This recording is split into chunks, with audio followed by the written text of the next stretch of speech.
Good morning, everybody. It is Wednesday, October 11th, 2017, here on the Rancho. And good morning, Missy Jen. Good morning, Rosa, and good morning to you all. Good morning to all of you. We thought that I must feel like I'm doing a daily briefing during some type of military campaign or something like that. But there's a lot to talk about.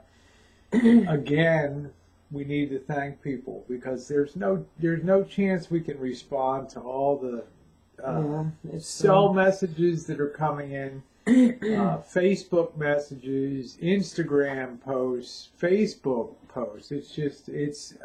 And comments on YouTube videos have been exploding the last couple days. Obviously, it's something that you hope never happens, but we're right in the middle of one of the biggest catastrophes in certainly the state of California history. And the thing is, Missy Jen, it almost unfolds like a slow motion thing. Things just aren't, if you're in a part of the country and you say to yourself, gee, we see the fires, I hope it rains or something like that, it's not going to rain. It will not rain. Yeah, it will not rain. We could forget that maybe in December. Yeah, to move and to be in California is to adjust your mind to a different mindset. That if fire breaks out, then it's going to have to be contained, or it's going to have to allow it to burn uncontrolled. Now, a lot of people have messaged me and said, "What is wrong with the fire services there?"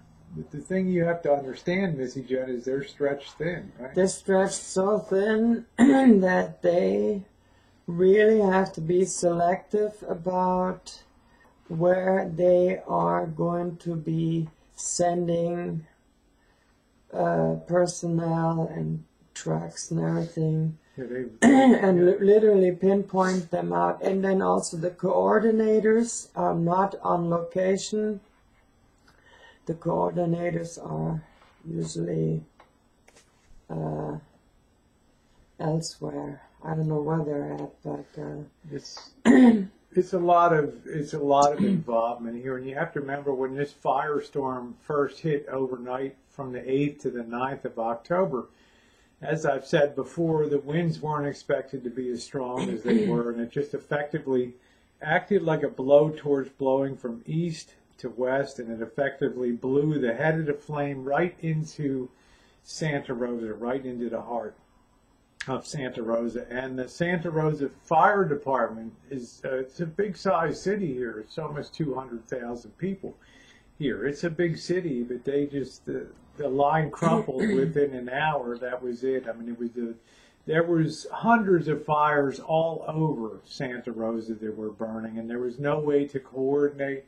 You're used to being in an area of the country where you have a very set, contained fire and, you surround it. But the problem we have here in California right now is we have dozens and dozens of fires, of which Santa Rosa, what's going on here is only one small little component.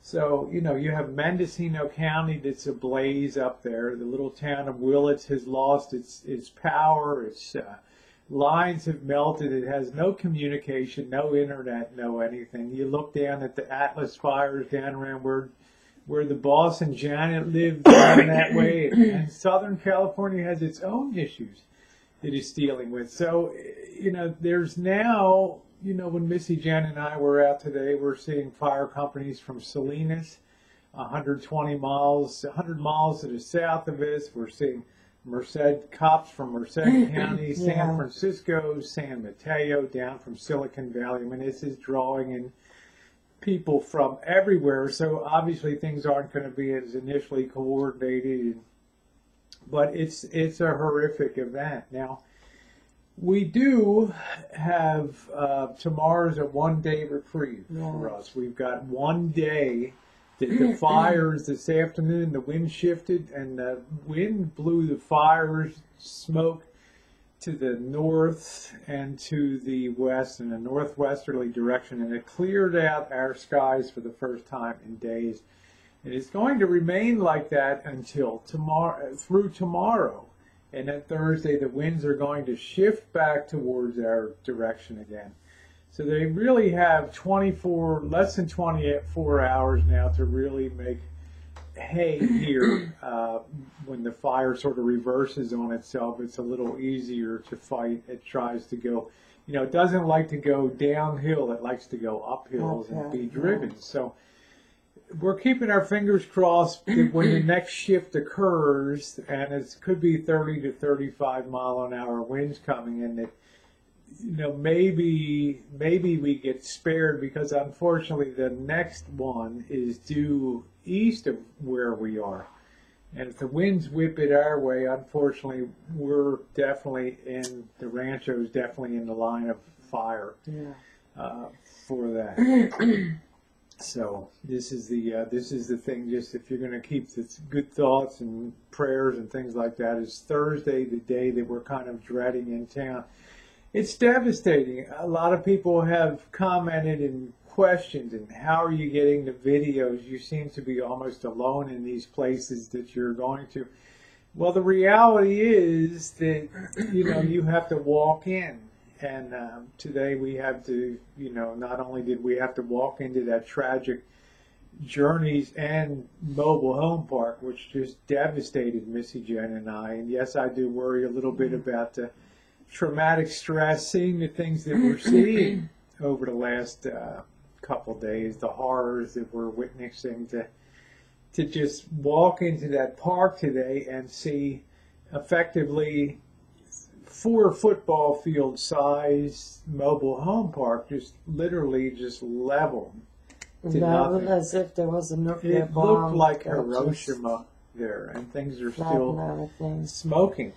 And to go around and see the personal effects, and to realize this is seniors, they're not going to start over.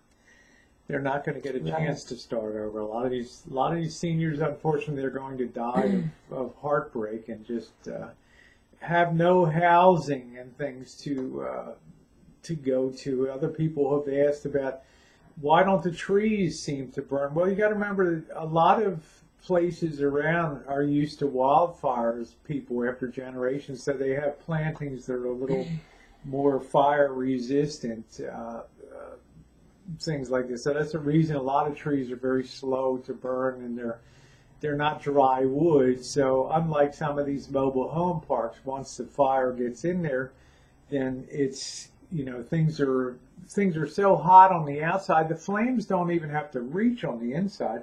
It reaches a critical mass, and the mobile home just explodes.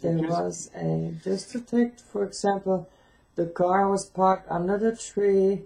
The rear lights had literally molten off the vehicle, but the tree that it was sitting under was untouched. It's just really, literally crazy.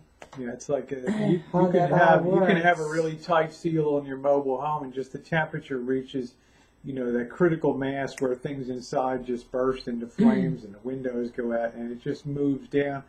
And this fire is being swept by very high winds, and it's just propelling it forward. The thing that blew me away is it jumped over like a 16-foot wall, went over the highway, and burned a swath through the other side, as we'll try to see probably the day after tomorrow, because late today I journeyed up. This has been what we call an equal opportunity. It's no respecter of wealth. It's no respecter of the poor either. It has devastated the poorest and the richest. And as you'll see tomorrow, when I took was at about 1.5 mile hike up basically a mountain to get up there and do a lot of video in the very hoity-toity community of Fountain Grove up there. The devastation up there was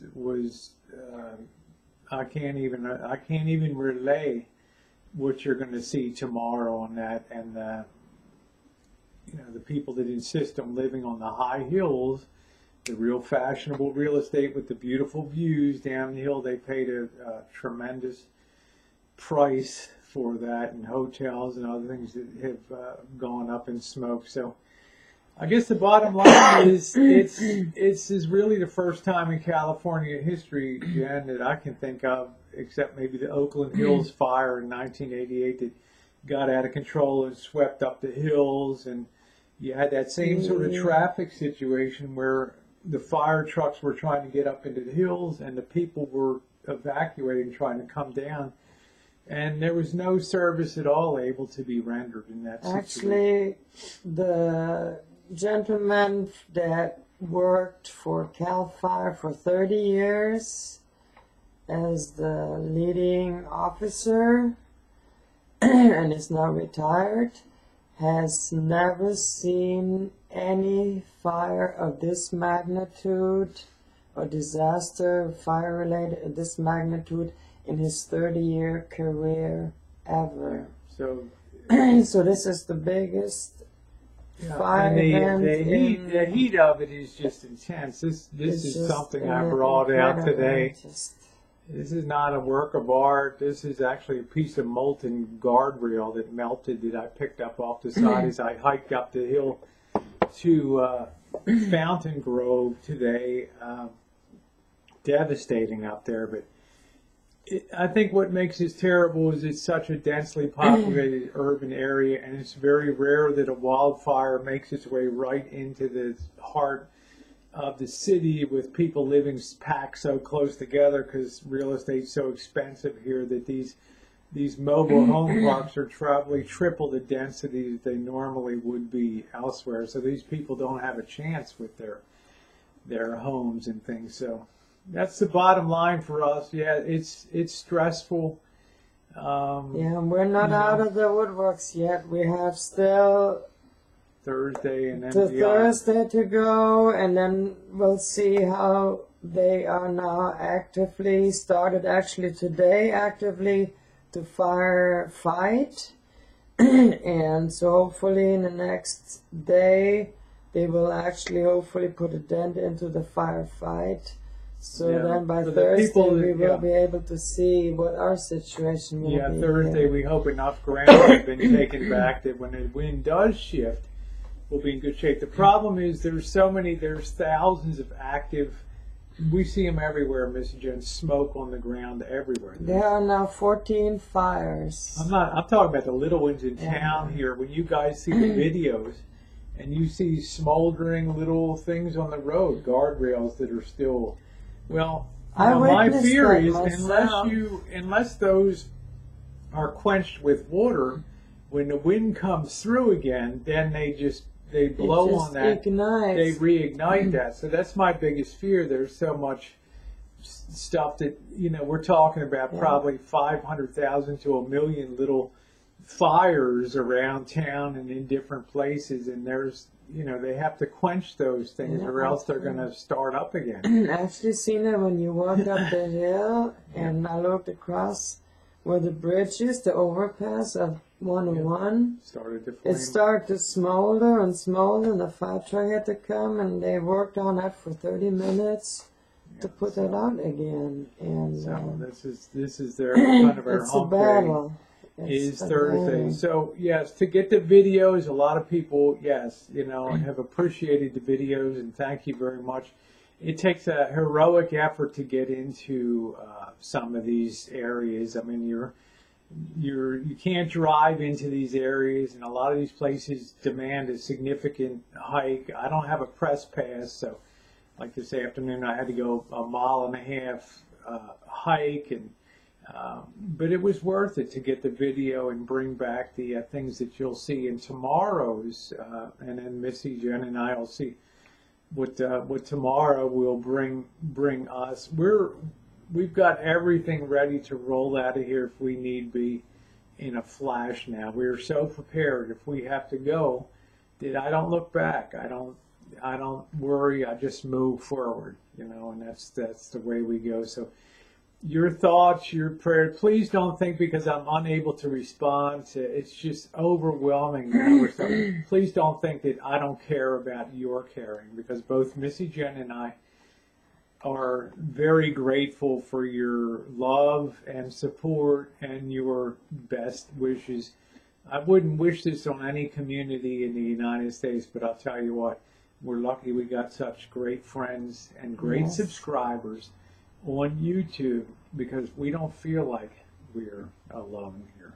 Right. So with that, we're going to call it a Wednesday morning. Thanks again for being along, everybody. I'll continue to update and try to bring video as I can. Obviously, we haven't even reached the point of talking about rebuilding and things like that. There'll be a lot of people with a lot of ideas about how to rebuild. On the plus side, it's a very, very, very desirable place to live, and a lot of people will be attracted if there's any kind of bargains or anything else to be had up here. So the good news is, it's not a community that people will just take the key and just throw it away and walk away from. So that's the good news. All right, guys, that's the update on the Great Santa Rosa fire and Missy, Jen, and my situation. And once again, thank you so much.